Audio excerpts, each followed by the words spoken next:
Hey everybody, today we're gonna look at the game of the world number 1 Magnus Carlsen versus the world number 2 Hikaru Nakamura. So they drew their classical game, so it's a 10-minute game and black has 7 minutes, but if black makes a draw, he wins. So the game starts off at d45, Magnus goes for the Queen's Gambit, the Slav defense, Magnus develops, Hikaru develops, and here Hikaru takes the pawn. Magnus can take it back right away, and he doesn't because he could have played for e4, then Hikaru would have defended the pawn, but Magnus would have a big center and would have tried to win back the pawn. But he plays it in Catalan style. Hikaru defends the pawn, Magnus develops the bishop, because this bishop will be really nice.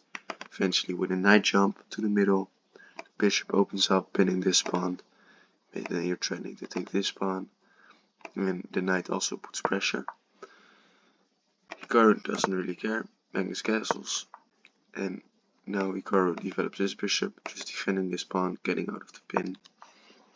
And now we see the knight jump to the center, so now there's pressure. So the knight and the bishop can move because then the pawn will fall. The queen defends because there was a threat of knight takes, and then after takes you could have taken a bishop, but now the bishop is defended, so you would just lose a knight. And now Magnus attacks the base of the pawn chain, the front, because he wants to trade, develop his queen. But Hikaru pushes his pawn. He wants to get this really nice defended passed pawn. Magnus goes to the side, trying to reroute maybe to this square. And Hikaru does push this pawn forward. But now Magnus attacks the base of the pawn chain again, because he wants to split these pawns so he can win them. Hikaru just develops. This pawn is twice defended because the queen came down, so now the knight can move.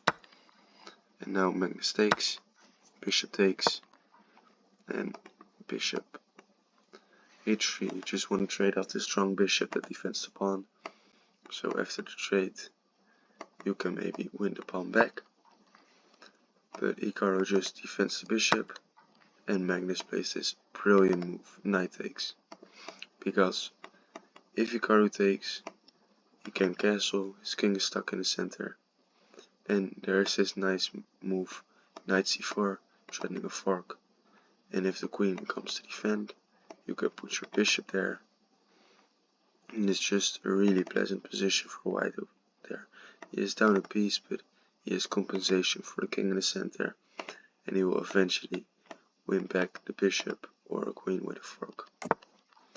So Hikaru castles, and now Magnus takes, and the knight takes over there. Knight takes back, and knight to h4. So materials equal now because Magnus has won the pawn back.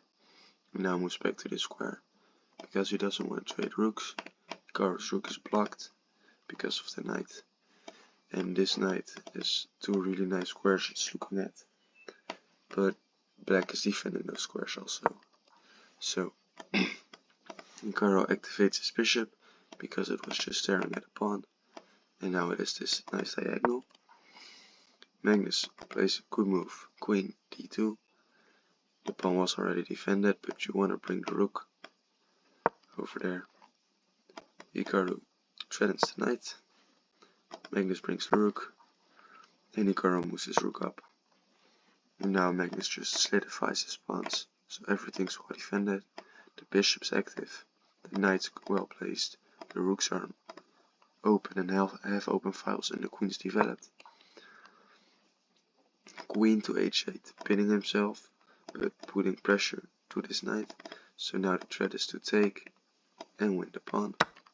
So Magnus takes Hikaru's pawn, defending the knight. But now there's even more pressure. With this knight coming, you cannot take because you will lose the rook. So Magnus plays rook c5. And here Hikaru moves his knight to the center, attacking the queen. Magnus takes it because it was too active knight. Hikaru takes back, and now the rook drops back, and Hikaru is also making a loft, so there will never be back rank, and he just wants to weaken up the pawns around the king, and maybe even get the pawn over here, and then if the queen comes to help, it would be a very nice checkmate pattern. So Magnus stops it with playing h5 himself, and now Hikaru just puts the rook to a back square. Magnus drops the queen back. I don't really understand this move, because yeah, it's just, it puts pressure to this pawn. If takes, takes, the rook takes. So Hikaru defends, and Magnus places his knight to this forward square, but now Hikaru can trade the rooks and play g4. It's the same idea, he just wants to push this pawn forward and weaken the white king. That's what he does. Now Magnus has this nice central break. He does give up a pawn, but Magnus will win it back.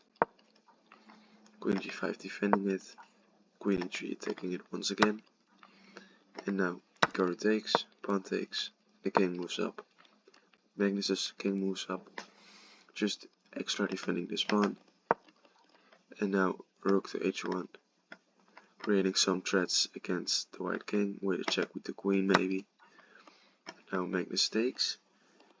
It's an error, because he should have played something like this, going for a queen trade, because he is up a pawn, but he takes the pawn, so now he's up 2 pawns. But here Hikaru goes in wrong. He makes a mistake, because now the king comes forward and it's totally safe. The bishop comes to help, setting up this, but the king just runs. There's nothing black could do to the king. Now this check of Magnus, king moves back, and this really nice move.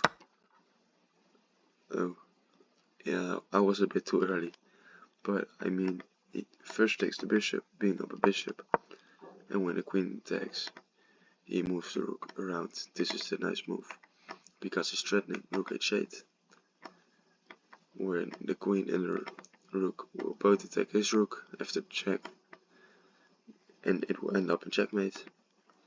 It's so nice, because you're completely focused on the king side, all these squares over here, and then Magnus just founds this amazing reround in the most outer lines of the board.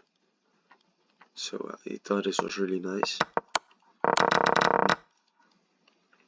Yeah, there were some mistakes made by both sides, but Magnus just, also if you look at the time, just played a really nice game. Didn't get lower than Hikaru, and he just kept his king safe, took a pawn, so he was up a pawn, and then just also this really nice move, bringing the king up to avoid everything, and this just blunders the bishop, and then a nice reroute. So that was a really nice game of Magnus. And if you look at the accuracy, it was 91.6 versus 83.4, so a bit of a low accuracy for Hikaru, but Magnus is also not the highest, but that's because it's a 10-minute game, so everything's harder. It's harder to get high, because you don't have as much time to think about the moves as you have in classical game, so 91.6 is still really high. And now Magnus has 11 points out of 23, he's first place with that one, and Hikaru has 8.5, so he's like 3rd or 4th place. If you also look at this, Magnus haven't given Hikaru any chance.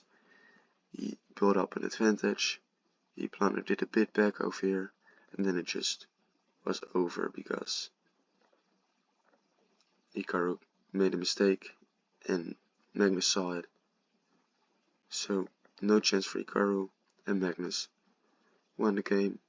So that's why we see why Magnus is number 1 and Hikaru is number 2.